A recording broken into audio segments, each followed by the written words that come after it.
Section 4. You will hear a lecture about urban sound and noise in cities. First, you have some time to look at questions 31 to 40.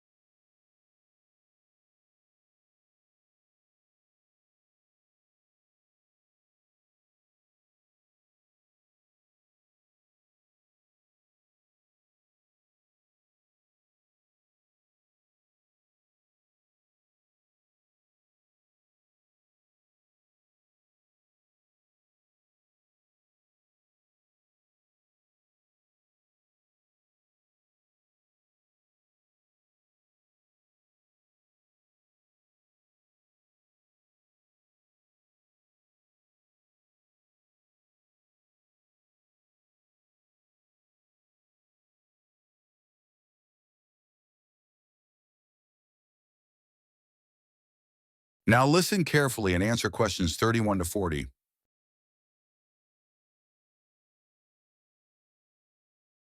This talk is about acoustics, the study of sound, and how it relates to modern city life. As someone who works in this field, I believe major changes are on the horizon. In earlier times, investigating the sound environment of a city was fairly straightforward. We relied on decibel readings using sound meters to collect data and asking groups of people at what point the noise became irritating. From this type of information, engineers have created what are called noise maps, visual records of sound distribution.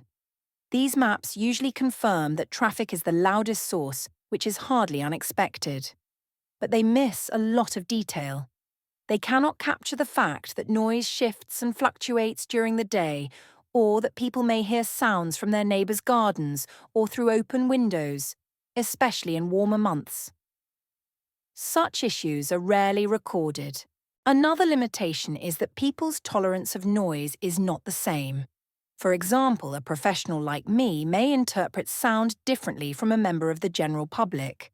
Still, even though noise maps are quite limited, they have played a role in showing that noise is something society must confront. They highlight that it is not just a scientific matter, but also a political one, because laws and policies are required if the problem is to be managed. The effects of noise are wide-ranging. Urban residents often have their sleep disrupted. Exposure to constant noise can also increase stress, since it alters bodily processes such as blood chemistry. In addition, students who lack a quiet study space may see their academic work decline. One of the difficulties with measuring only decibel levels is that the figures do not tell us whether a sound is pleasant or not. For instance, the splash of a fountain in a city square might register as very loud, yet most people would describe it as calming rather than irritating. This raises the question of how to treat different types of sounds.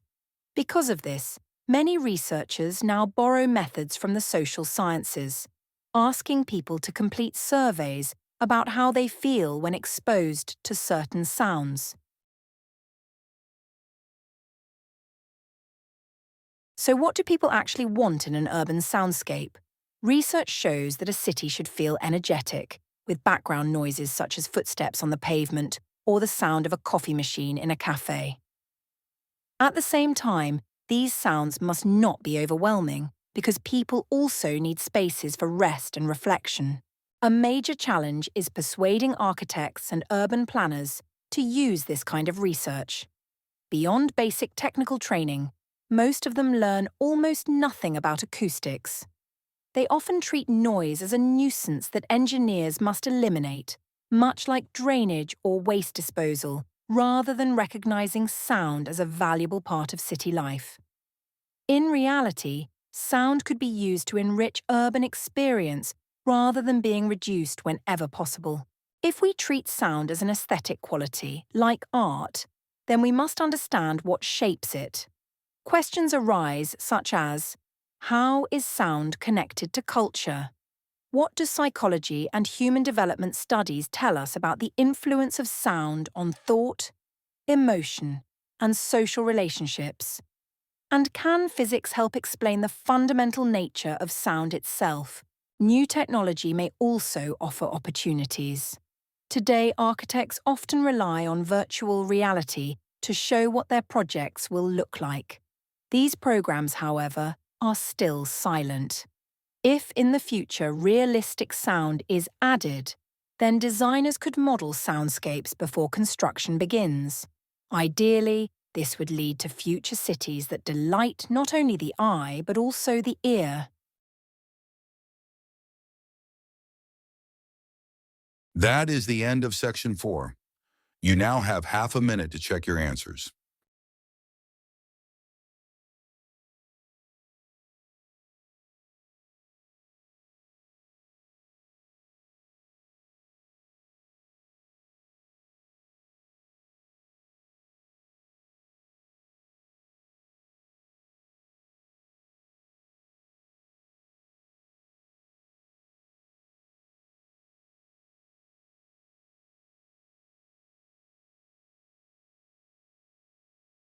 That is the end of the listening test. In the IELTS test, you would now have 10 minutes to transfer your answers to the answer sheet.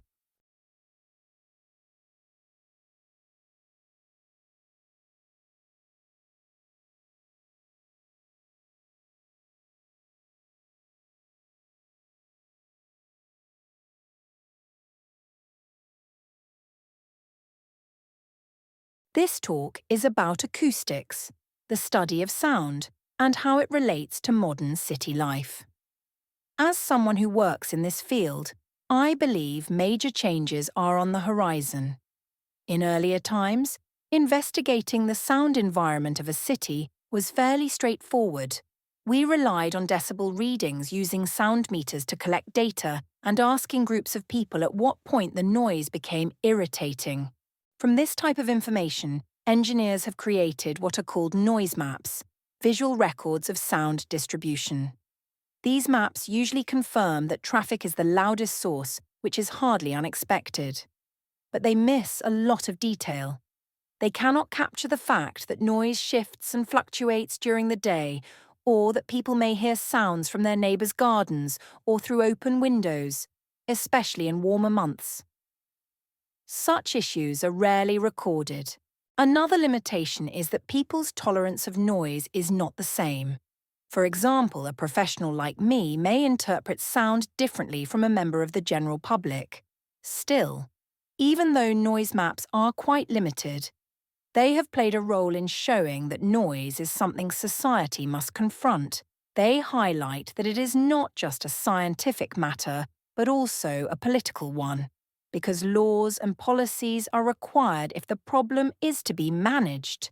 The effects of noise are wide-ranging. Urban residents often have their sleep disrupted. Exposure to constant noise can also increase stress, since it alters bodily processes such as blood chemistry.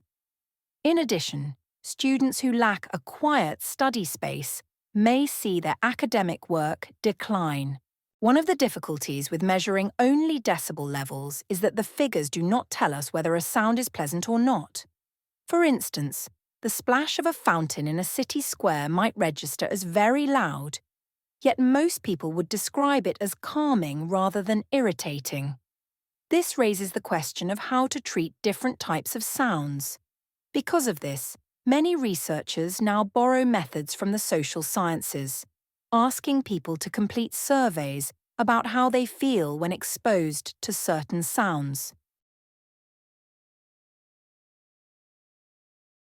So what do people actually want in an urban soundscape? Research shows that a city should feel energetic, with background noises such as footsteps on the pavement or the sound of a coffee machine in a cafe. At the same time, these sounds must not be overwhelming, because people also need spaces for rest and reflection. A major challenge is persuading architects and urban planners to use this kind of research. Beyond basic technical training, most of them learn almost nothing about acoustics. They often treat noise as a nuisance that engineers must eliminate, much like drainage or waste disposal, rather than recognizing sound as a valuable part of city life. In reality, sound could be used to enrich urban experience rather than being reduced whenever possible. If we treat sound as an aesthetic quality, like art, then we must understand what shapes it. Questions arise such as, how is sound connected to culture? What do psychology and human development studies tell us about the influence of sound on thought, emotion, and social relationships? And can physics help explain the fundamental nature of sound itself? New technology may also offer opportunities. Today, architects often rely on virtual reality to show what their projects will look like. These programs, however, are still silent. If in the future realistic sound is added, then designers could model soundscapes before construction begins. Ideally, this would lead to future cities that delight not only the eye but also the ear.